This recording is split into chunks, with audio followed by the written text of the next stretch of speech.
a look at the big screen. Michael Bisping's giving you the thumbs down and the bird. I love you, Mike. I love you, Mike. You say something like this for me, and now I say you. I love you. See you soon, boy. Michael Bisping, I love you. I love you, Michael. You do that to me. I love you. Go for Jesus. Don't forget Jesus, people. No. He does talk like that. Don't forget Jesus.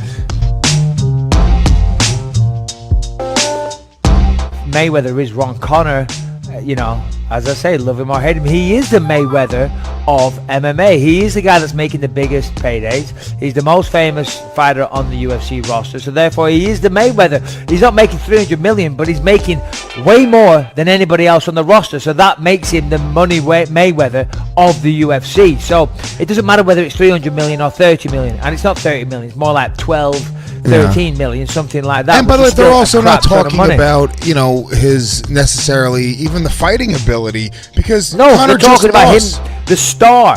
Yes, he's the star. Yes, you know, you think of boxing, you think of Floyd Mayweather. You think of UFC for the casual guy. They mentioned Conor McGregor. So the parallel is definitely there, 100%. Now, does that mean that they're going to fight each other? Listen, let's not forget one thing. Floyd is retired.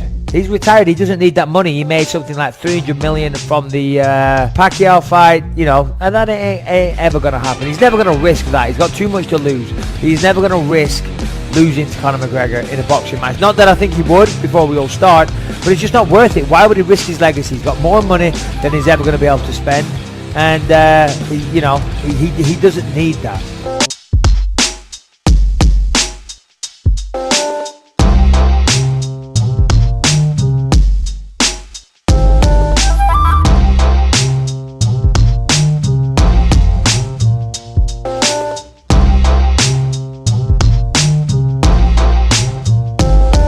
You know, his swing to Babe Ruth, man, and, you know, I always watch tape of it, but to be that close and watch it was a whole nother thing, you know, so the only thing I could really, it comes along, you know, once in a lifetime or once every 100 years or whatnot, and, you know, I think God has just blessed him with, you know, a swing that I'll probably never see again, and, you know, before this fight, I would highly doubt, you know, him fighting Mayweather, but man, I think this dude can figure out Mayweather.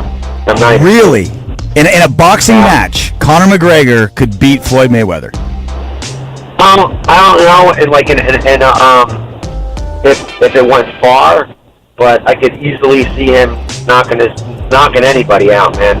Because like I said, it's like a Babe Ruth swing, man. And it's like, you know, there's so many little things that need to make it work. Like, just even if you lean a little forward too much, or you don't turn your hips at the exact time, or, you know, also too his range, like he knows his range so well. Like a punch could be an inch from his, less than that. It could be a centimeter from his face, and he won't put his head back at times because he knows it's not going to hit.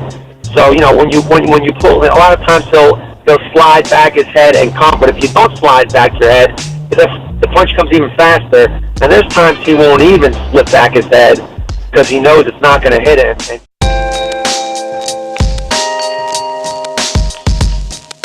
I think the biggest fight for him, you know, Tony Ferguson is not a pay-per-view.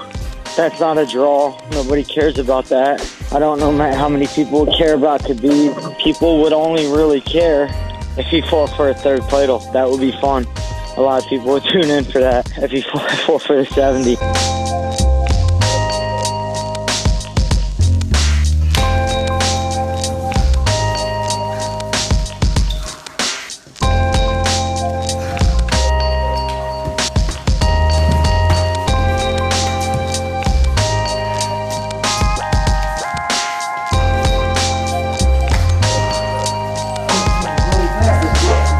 Go to tie clinch. Go to tie clinch. Ah! Ah! Oof.